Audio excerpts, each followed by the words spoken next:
South Africa team మీద ఓడిపోయిన మన టీమిండియా ఇప్పుడైతే రెండో టెస్ట్ మ్యాచ్ సిద్ధమయ్యారు. అండ్ ఈ సెకండ్ టెస్ట్ మ్యాచ్ అయితే నవంబర్ 22 నుండి గౌతీ వేదిక జరగబోతుంది. సో ఈ మ్యాచ్ అయితే మన టీమిండియాకు డూ ఆర్ డై మ్యాచ్. ఖచ్చితంగా ఈ మ్యాచ్ లో గెలిచి తీరాలి. ఓడిపోతే సిరీస్ కోల్పోతారు. అది కూడా మన వాళ్ళు 2-0 తేడాతో వైట్ వాష్ అవుతారు.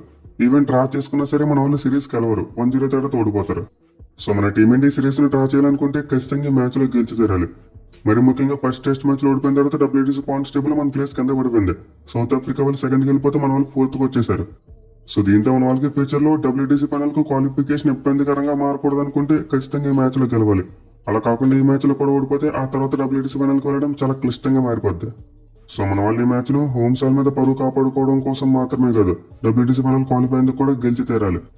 అయితే ఇప్పుడు మేజర్ కాంట్రవర్సీ ఏంటంటే పిచ్ గురించి. అంటే ఫస్ట్ టెస్ట్ మ్యాచ్ తర్వాత పిచ్ కి సంబంధించి చాలా పెద్ద కాంట్రవర్సీ చూసాం. గంగూలీ ఏమో మా క్యూరేటర్ కి పిచ్ ఎలా చేయాలో బాగా తెలుసు, బట్ గౌతమ్ గంభీర్ అలాంటి పిచ్ కావాలని అడిగాడు, అందుకే అలాంటి చేసామన్నాడు. అండ్ దీన్ని గౌతమ్ గంభీర్ కూడా అడ్మిట్ చేశాడు. ఆ ఫస్ట్ మ్యాచ్ అయిపోయిన తర్వాత చెప్పాడు, నేను ఇలాంటి పిచ్ని అడిగానని చెప్పి. కానీ ఇప్పుడు చూసుకుంటే మన బ్యాటింగ్ కు శతాంశు కోట యూటర్న్ తీసుకున్నారు. గంభీర్ కావాలని బ్లేమ్ మొత్తం తన మీదకి తీసుకున్నాడు, మేము ఇలాంటి పిచ్ అడగలేదని చెప్పి ఆయన అంటున్నారు. సో మొత్తం మీద పిచ్ కాంట్రవర్సీ అయితే గట్టిగానే ముదిరింది. అండ్ ఈ మధ్యలో హెడ్ కోచ్ గౌతమ్ గంభీర్ మన బ్యాట్స్మెన్ కూడా చొరగలాంటించడం చూసాం. 123 పిచ్ మీద చేసిబుల్లే మన బ్యాట్స్మెన్ సరిగ్గా కాలేదని చెప్పి అన్నాడు. సో సింపుల్ గా పిచ్ కాంట్రవర్సీ సంబంధించి అవుట్లైన్ చెప్పాలంటే ముందు గంగూలీ గంభీర్ని బ్లేమ్ చేశాడు. అండ్ గంభీర్ ఆ బ్లేమ్ తీసుకున్నాడు. బట్ అలా తీసుకుంటే మన బ్యాట్స్మెన్ కూడా हमारी लाइफ के बहुत सारे गोल सिर्फ तभी अचीव होते हैं जब हम उन्हें फर्स्ट टाइम करने का डेयर करें। जैसे पहली बार स्टेज पे चढ़ के बोलना या एक अननोन सिटी में खुद से ट्रैवल करना। नर्वसनेस भी होती है बट थ्रिल भी होता है। बट इस बार चैलेंज था अपने फ्यूचर में इन्वेस्ट करना स्टॉक मार्केट से। బట్ అలా తీసుకుంటే మన బ్యాట్స్మెన్ కూడా తప్పు పెట్టాడు అన్నాడు. సో దీని మీద పిచ్ కాంట్రవర్సీ అయితే గట్టిగానే ముదిరింది. అండ్ ఈ మధ్యలో హెడ్ కోచ్ గౌతమ్ గంభీర్ మన బ్యాట్స్మెన్ కూడా చొరగలాంటించడం చూసాం. 123 పిచ్ మీద చేసిబుల్లే మన బ్యాట్స్మెన్ సరిగ్గా కాలేదని చెప్పి అన్నాడు. సో సింపుల్ గా పిచ్ కాంట్రవర్సీ సంబంధించి అవుట్లైన్ చెప్పాలంటే ముందు గంగూలీ గంభీర్ని బ్లేమ్ చేశాడు. అండ్ గంభీర్ ఆ బ్లేమ్ తీసుకున్నాడు. బట్ అలా తీసుకుంటే మన బ్యాట్స్మెన్ కూడా తప్పు పెట్టాడు. కానీ ఇప్పుడు చూసుకుంటే మాత్రం మన బ్యాటింగ్ కోచ్ వచ్చి గంభీర్ అమాయకుడు పిచ్ మొత్తం అలా తేడా చేశారు అంటున్నాడు. సో నాకైతే మేబీ ఇది డ్యామేజ్ కంట్రోల్ అనిపిస్తుంది. అంటే గంభీర్ నేను ఇలాంటి పిచ్ అడిగాని చెప్పిన తర్వాత చాలా మంది విమర్శలు చేయడం చూసాం. మాజీ క్రికెటర్స్ దగ్గర నుండి గల్లీ క్రికెటర్స్ వరకు అందరూ కూడా గంభీర్ని తప్పుపట్టారు. సో మేబీ బ్యాక్ ఫేర్ వల్ల ఇప్పుడు డ్యామేజ్ కంట్రోల్ చేస్తున్నారేమో అనిపిస్తుంది. కానీ ఎండ్ ఆఫ్ ద డే చూసుకుంటే రియల్ ట్రూత్ ఏంటంటే ఆ పిచ్ నిజంగానే వరస్ట్ ఉంది. గతంలో ఈడెన్ గార్డెన్స్ లో టెస్ట్ మ్యాచ్ జరిగినప్పుడు ఇప్పుడు కూడా పిచ్ అంత దారుణంగా బిహేవ్ చేయలేదు. ఎనివే ఈ పిచ్ కాంట్రవర్సీ నేపథ్యంలో ఇప్పుడైతే గౌతీ పిచ్ మీద కూడా చాలా ఫోకస్ ఏర్పడింది. అంటే 2 టెస్ట్ మ్యాచ్ కోసం మన వాళ్ళు ఎలాంటి పిచ్ని తయారు చేయించుకుంటారు అనేది చాలా ఇంట్రెస్టింగ్ గా మారింది. సో ఇప్పటివరకు చూసుకుంటే బార్స్పరా స్టేడియంలో ఒక్క టెస్ట్ మ్యాచ్ కూడా జరగలేదు. For the first time test match ఆడబోతున్నారు. దీంతో పిచ్ ఎలా ఉంటుందో అంచనా వేయడం చాలా కష్టం. కానీ ప్రజెంట్ వస్తున్న రిపోర్ట్స్ బట్టి చూసుకుంటే మాత్రం ఈ మ్యాచ్ కోసం ఒక రెడ్ సాల్ వికెట్ తయారు చేయించారంట. అంటే పేస్ బౌలర్స్ కనుగొలిస్తూ మంచి పేస్ ఉండే వికెట్ తయారు చేయించారంట. ఇంకా సింపుల్ గా చెప్పాలంటే వాంకటే స్టేడియంలో ఇలాంటి పిచ్ మనం ఎక్కువగా చూస్తుంటాం.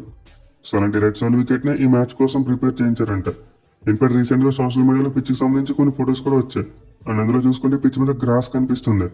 సో దీంతో ఈ మ్యాచ్ లో మన వాళ్ళ పిచ్ విషయంలో కంప్లీట్ షిఫ్ట్ కొట్టినట్టు తెలుస్తుంది. అంటే ఒక స్పిన్ ట్రాక్ నుండి పేస్ ట్రాక్ మారిపోయారేమో అనిపిస్తుంది. పైగా ఒక BCCI అఫీషియల్ కూడా పిచ్ కి సంబంధించి ఒక అప్డేట్ ఇచ్చారు. అదేంటంటే ఈ పిచ్ అసలు ఎక్కడ కూడా కోల్కతా పిచ్ లో ఉండదంట. మెయిన్లీ ఆ వేరియబుల్ బౌన్స్ అస్సలు ఉండదని చెప్పారు. కేవలం అప్వర్డ్ బౌన్స్ మాత్రం ఉంటుంది, అలాగే పేస్ కూడా ఉంటుందని చెప్పారు. At the same time Day 4 and Day 5 లో చూసుకుంటే స్పిన్నర్స్ కూడా హెల్ప్ దొరుకుతుందని చెప్పారు. సో మొత్తం మీద అయితే మ్యాచ్ కోసం ఒక బ్యాటింగ్ ట్రాక్ చూసేందుకు ఎక్కువ అవకాశాలు కనిపిస్తున్నాయి. అంటే Day 1 లో కాస్త పేస్ బౌలింగ్ అనుకూలించిన Day 2 and Day 3 complete batting friendly wicket లో మారిపోద్ది. And then last 2 days spin bowlers అనుకూలిస్తుంది. ఇన్ఫాక్ట్ ఈ గ్రౌండ్ లో ఇంటర్నేషనల్ టెస్ట్ మ్యాచ్లు అయితే జరగలేదు, కానీ డొమెస్టిక్ మ్యాచ్లు జరిగాయి. And domestic red ball games పడి చూసుకుంటే ఇదైతే ప్యూర్ బ్యాటింగ్ ఫ్రెండ్లీ వికెట్. ఈ గ్రౌండ్ లో చివరి ఆడిన 10 రంజీ మ్యాచ్లో 7 మ్యాచ్లు డ్రాగా మూసాయంట. 3 మ్యాచ్లో మాత్రమే ఫలితం వచ్చిందంట. At the same time spinners తో కంపేర్ చేసుకుంటే పేస్ బౌలర్స్ ఎక్కువ వికెట్స్ పడ్డాయి. అంటే గత 10 డొమెస్టిక్ మ్యాచెస్ లో 162 వికెట్స్ పేస్ బౌలర్స్ తీశారు. వేరే స్పిన్నర్స్ చూసుకుంటే 96 వికెట్స్ మాత్రమే తీశారు. ఇక ఫస్ట్ ఇన్నింగ్స్ యావరేజ్ స్కోర్ చూసుకున్న 340 రన్స్ వరకు ఉంది. సో దీంతో అయితే ఈ మ్యాచ్ కోసం ఒక మంచి బ్యాలెన్స్డ్ వికెట్ అయితే ఎక్స్పెక్ట్ చేయవచ్చు. అంటే బ్యాటింగ్ తో పాటు పేస్ బౌలర్స్ కు అలాగే చివరిలో స్పిన్నర్స్ కూడా అనుకూలించి పిచ్ అయితే మనం ఎక్స్పెక్ట్ చేయవచ్చు. మోస్ట్ ఇంపార్టెంట్లీ మ్యాచ్ Day 5 వరకు వెళ్ళేందుకు అవకాశాలు ఎక్కువ ఉంటాయి. అయితే అంత ఇప్పుడు మన హెడ్ కోచ్ పిచ్ విషయంలో వేలు పెట్టినంత వరకు. అలా కాకుండా గంభీర్ వల్ల మాకు స్లో వికెట్ కావాలంటే మాత్రం మళ్ళీ వాటరింగ్ చేయడం మానేస్తారు. దీంతో పిచ్ కంప్లీట్లీ డ్రైగా మారిపోద్ది. సో లెట్స్ హోప్ ఇది జరగకుండా మ్యాచ్ కోసం ఒక మంచి బ్యాలెన్స్డ్ వికెట్ ఉండాలని చెప్పి కోరుకుందాం. మెయిన్లీ మన టీమిండియా బ్యాట్స్మెన్ మంచిగా అయినప్పుడే మ్యాచ్లు గెలుస్తున్నారు. ఫర్ ఎగ్జాంపుల్ ఇంగ్లాండ్ సిరీస్ నే తీసుకోండి. మన వాళ్ళు అక్కడికి వెళ్ళారు, రన్స్ కొట్టారు, 2 మ్యాచ్లు గెలిచారు. వేరే ఇండియన్స్ ఆల్మోస్ట్ చూసుకుంటే వెస్టిండీస్ మీద గెలిచారు, బట్ అది పక్కన పెట్టండి, ఎందుకంటే వెస్టిండీస్ చాలా చిన్న టీం. కానీ న్యూజిలాండ్ మరియు సౌత్ ఆఫ్రికాకి ఎగనెస్ట్ గా చూసుకుంటే మన వాళ్ళు రన్స్ కొట్టలేకపోయారు. దీనివల్ల మ్యాచ్ ఓడిపోతున్నారు. సో మీరు మేబీ ర్యాంక్ టెన్నర్ వికెట్ సెలెక్ట్ చేసుకుంటే టాస్ అడ్వాంటేజ్ తీసేయచ్చు. అంటే డే 1 నుంచి స్పిన్నర్స్ కి పిచ్చెస్ అనుకూలిస్తుంది. కానీ ఇక్కడ జరిగే నష్టం ఏంటంటే రెండు జట్ల ఉన్న స్పిన్నర్స్ కూడా ఈక్వల్ పాయింట్కి వచ్చేస్తారు. అంటే మన స్పిన్నర్స్ బాల్ వేసినా తిరుగుద్ది, వాళ్ళ స్పిన్నర్స్ బాల్ వేసినా తిరుగుద్ది. స్కిల్ సెట్ తో పెద్దగా సంబంధం ఉండదు. అయితే ఒక నార్మల్ వికెట్ ఇస్తే స్కిల్ సెట్ ప్లేలోకి వస్తుంది. అంటే ఈ టీం యొక్క బౌలర్స్ బాగా తెలుగుగా బౌలింగ్ చేస్తారు, అలాగే ఎవరు ప్రాపర్ గా ప్లాన్ చేసుకుంటారు వాళ్ళే మ్యాచ్లు గెలుస్తారు.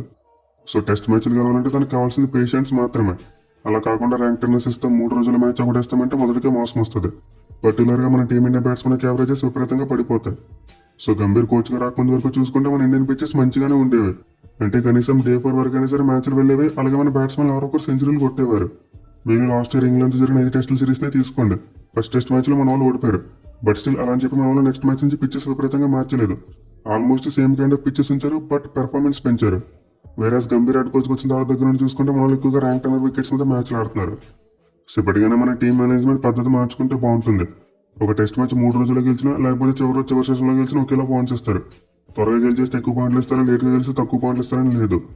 సో దీంతో మన వాళ్ళు దీన్ని దృష్టిలో పెట్టుకుని ఇంకా ర్యాంక్ టెన్నర్స్ వెనకాల పడకపోతే బాగుంటుందని చెప్పి నా ఉద్దేశం. మరి మీరేమనుకుంటున్నారు కింద కామెంట్ చేయండి. ఇక గౌహతి టెస్ట్ మ్యాచ్ విషయానికి వస్తే టైమింగ్స్ లో అయితే మార్పు ఉంది. అంటే నార్మల్ టైమింగ్స్ కాకుండా ఒక హాఫ్ అన్ అవర్ ముందే గేమ్ స్టార్ట్ అవుద్ది. At the same time test match లో లంచ్ బ్రేక్ కంటే ముందు టీ బ్రేక్ తీసుకుంటారు. సో ఈ టెస్ట్ మ్యాచ్ కోసం అయితే టాస్ అనేది మార్నింగ్ 8:30కే వేసేస్తారు. అండ్ దెన్ 9 గంటలకు మ్యాచ్ స్టార్ట్ అయిపోద్ది.